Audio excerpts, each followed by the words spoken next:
Hello, everyone. It's Friday, August 11th, and this is Ray Renati with In the Green Room. In the Green Room is brought to you by Wave Radio. Wave Radio can be found all over the internet on iHeartRadio, iTunes, Spreaker. Oh my gosh, so many different platforms. Pretty much anywhere you can find podcasts, we're there. Even on Google Play.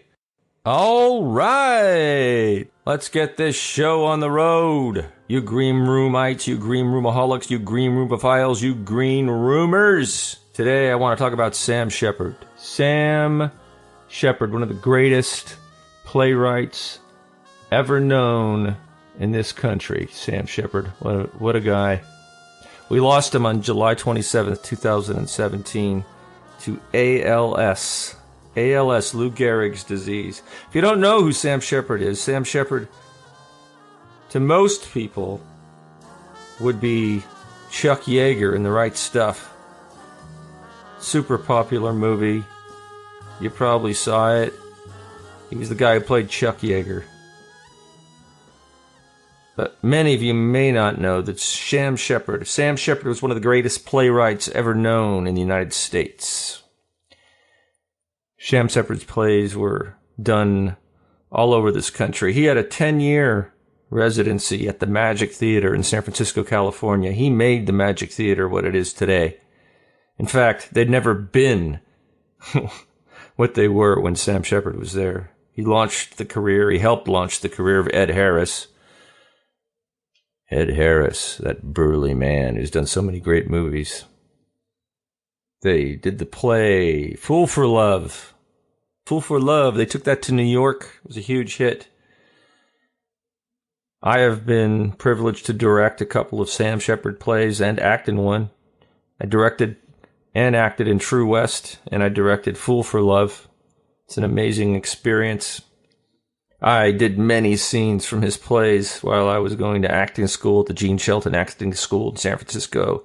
Sam Shepard helped me to understand myself, to get out my rage, to understand also what great art is. I will sorely miss Sam Shepard. I feel like I knew him, although I never knew him. I felt like he was a brother, although I'm not related to him. I want to read something to you. Sam Shepard was a very good friend of the rocker Patti Smith. In fact, they were romantically involved for a while, and I think they might even have a child together. And she wrote an article in the New Yorker, and it's incredible, and I want to read at least some of it to you. So, here we go. This is the article by Patti Smith to the one and only Sam Shepard. He would call me late in the night from somewhere on the road, a ghost town in Texas, a rest stop near Pittsburgh, or from Santa Fe, where he was parked in the desert listening to the coyotes howling. But most often he would call from his place in Kentucky on a cold, still night when one could hear the stars breathing. Just a late-night phone call out of a blue, as startling as Canvas by Eve Klein, a blue to get lost in, a blue that might lead anywhere. I'd happily awake, stir up some Nescafe, and we'd talk about anything. About the emeralds of Cortez or the white crosses in Flanders fields. About our kids, our history of the Kentucky Derby. But mostly we talked about writers and their books. Latin writers. Rudy Wurlitzer, Nabokov, Bruno Schultz.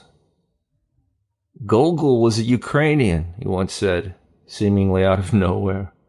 Only not just any nowhere, but a sliver of a many-faceted nowhere that, when lifted in a certain light, became a somewhere. I'd pick up the thread and we'd improvise into dawn like two beat-up tenor saxophones exchanging riffs. He sent a message from the mountains of Bolivia, where Mateo Gil was shooting blackthorn. The air was thin up there in the Andes, but he navigated it fine, outlasting and surely outriding the younger fellows, saddling up no fewer than 5 different horses. He said that he would bring me back a serape, a black one with rust-colored stripes. He sang in those mountains by a bonfire, old songs written by broken men in love with their own vanishing nature. Wrapped in blankets, he slept under the stars, adrift on Magellanic clouds. Sam liked being on the move. He'd throw a fishing rod or an old acoustic guitar in the back seat of his truck, maybe take a dog, but for sure a notebook and a pen and a pile of books. He liked packing up and leaving just like that, going west. He liked getting a role that would take him somewhere he really didn't want to be, but where he would wind up taking in its strangeness, lonely fodder for future work. In the winter of 2012, we met up in Dublin, where he received an honorary doctorate of letters from Trinity College. He was often embarrassed by accolades, but embraced this one, coming from the same institution where Samuel Beckett walked and studied. He loved Beckett, and a few pieces of writing in Beckett's own hand framed in the kitchen, along with pictures of his kids. That day, we saw the typewriter of John Millington Synge and James Joyce's Spectacles. And in the night, we joined musicians at Sam's favorite local pub, the Cobblestone, on the other side of the river. As we playfully staggered across the bridge, he recited reams of Beckett off the top of his head. Sam promised me that one day he'd show me the landscape of the Southwest. For though well-traveled, I'd not seen much of our own country. But Sam was dealt a whole other hand, stricken with a debilitating affliction. He eventually stopped picking up and leaving. From then on, I visited him, and we read and talked, but mostly we worked. Laboring over his last manuscript, he courageously summoned a reservoir of mental stamina, facing each challenge that fate apportioned him. His hand, with a crescent moon tattooed between his thumb and forefinger, rested on the table before him.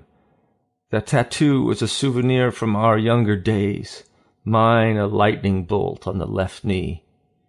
Going over a passage describing the western landscape, he suddenly looked up and said, "I'm sorry I can't take you there." I just smiled, for somehow he had already done just that. Without a word, eyes closed, we tramped through the American desert that rolled out a carpet of many colors, saffron dust, then russet, even the color of green glass, golden greens, and then suddenly an almost inhuman blue. "Blue sand," I said, filled with wonder. "Blue everything," he said, and the songs we sang had a color of their own. We had our routine: awake, prepare for the day, have coffee, a little grub, set to work writing. Then a break, outside to sit in the Adirondack chairs and look at the land. We didn't have to talk then, and that is real friendship. Never uncomfortable with silence, which, in its welcome form, is yet an extension of conversation. We knew each other for such a long time. Our ways could not be defined or dismissed with a few words describing a careless youth. We were friends, good or bad, we were just ourselves. The passing of time did nothing but strengthen that. Challenges escalated, but we kept going, and he finished his work on that manuscript. It was sitting on the table. Nothing was left unsaid. When I departed, Sam was reading Proust. Long, slow days passed. It was a Kentucky evening filled with the darting light of fireflies and the sound of the crickets and choruses of bullfrogs.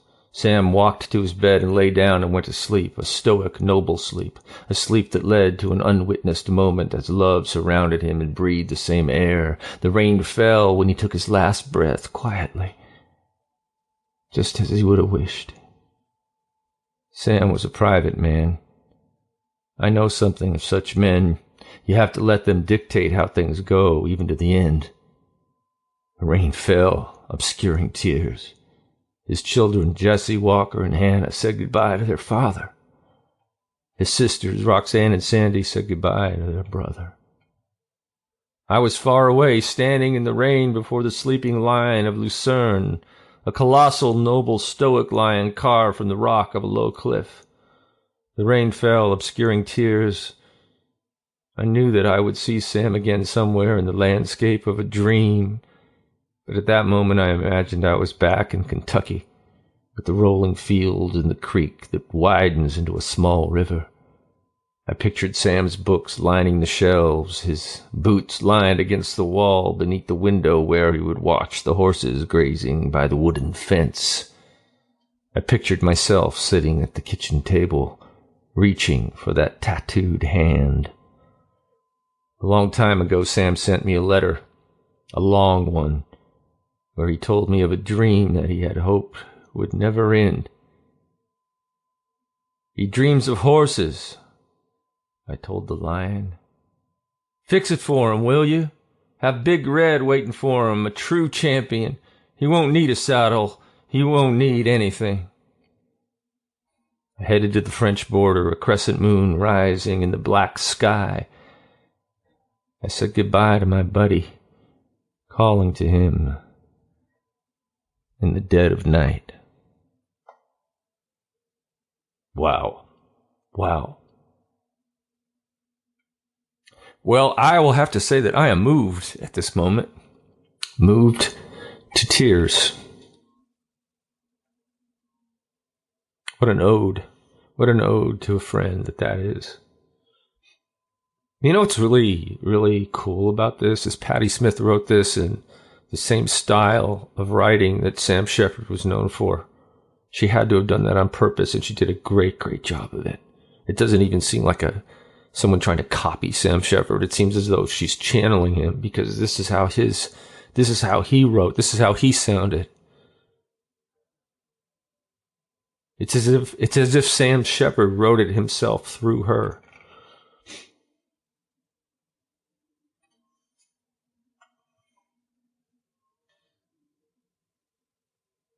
You know, it's sad when our heroes disappear, but you know, they're in our hearts forever. As long as we're here, they're with us. And Sam will be with me forever. I never knew him, but I loved him. Well, that's it for today. And I will look forward to talking with you next week on In the Green Room. Until then, if you'd like to get a hold of me, just go to rayrenati.com. Go down to the bottom of the page and you can send me an email. I'm on Twitter at rayrenati and Facebook. I have a Facebook page, Ray Renati. You can find me there. But until then, I will talk to you next week, next Friday, and on the Green Room. In the Green Room. Not on the Green Room. In the Green Room. Have a great one, everybody, and I will see you on the boards.